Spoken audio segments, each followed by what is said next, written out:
I was so sick of myself. I was so bored in my life, man. I was so tired of being mediocre. You ever say to yourself, man, it's gotta be more to my life than this? If you've ever said that, that's cause it is. If normal is getting on your nerves, then you got to change something. Being mediocre was driving me crazy. Poverty, I was sick of it. Disgust says, I had it. See, that could be the day. The day you can say, I've had it. May not be the day it ends, but the day it begins. I don't want to live like this anymore. I've had it with lying and being broke.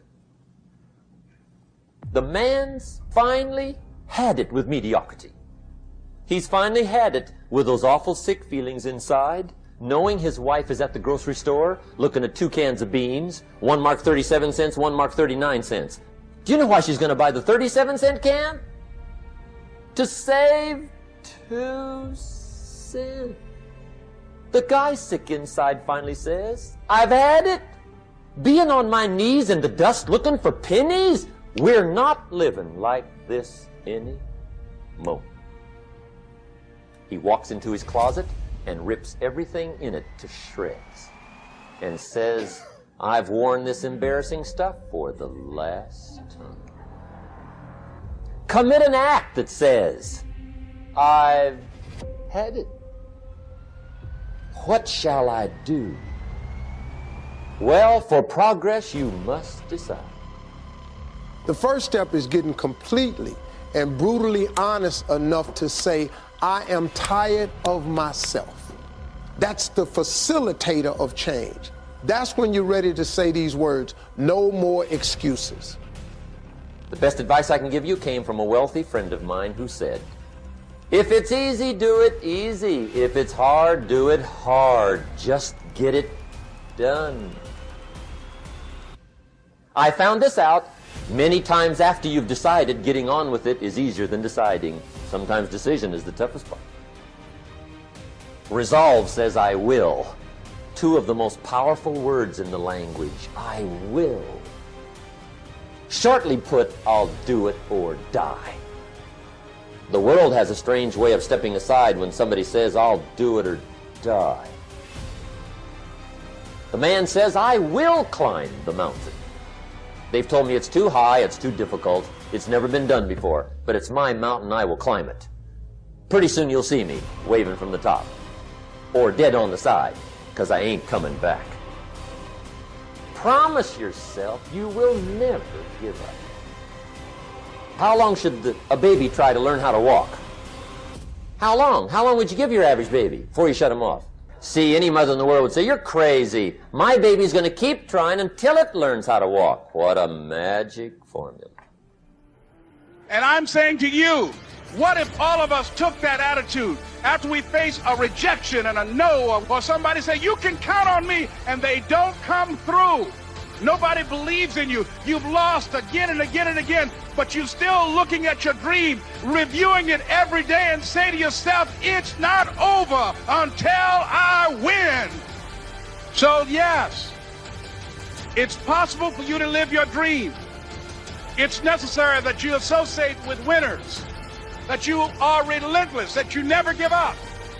You've got to make it your personal business to make it happen. And you've got to resolve within yourself that I can do this. I'm the one. I'm the one to make this happen. I'm the one to become successful in this business. The people that are living their dreams know that if it's going to happen, it's up to them. And they're resolving within themselves, it's not over until I win. I'm the one. No matter how bad it is or how bad it gets, I'm going to make it.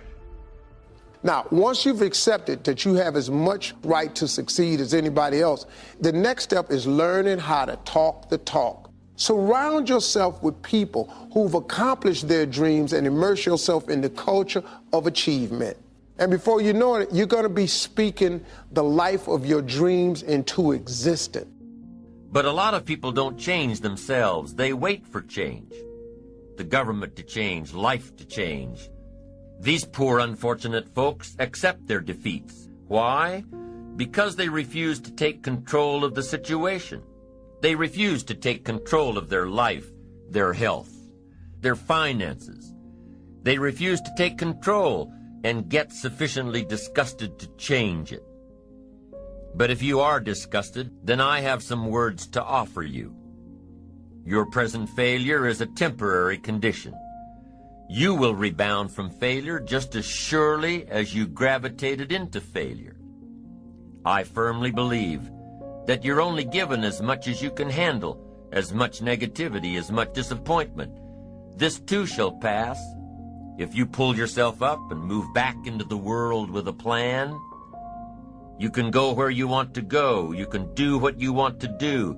You can do it all, starting now, starting right where you are. You've got to keep trying and trying. You've got to have enough resolve to do it until. Make your disgust lead to inspiration, not depression. The world will willingly sit by and let you wallow in your sorrows. And here's what else the world will do. The world will step aside and let you by. Once you decide that your present situation is only temporary. The world doesn't care which choice you make, to stop here or to go on. So you have to. You have to care. Keep your eyes firmly on the achievement, on your ambition, and not merely existence and self-pity. Success is something you attract by the person you become. To attract attractive people, you must be attractive. To attract committed people, you must be committed. Instead of going to work on them, you go to work on yourself. And if you become, you can attract.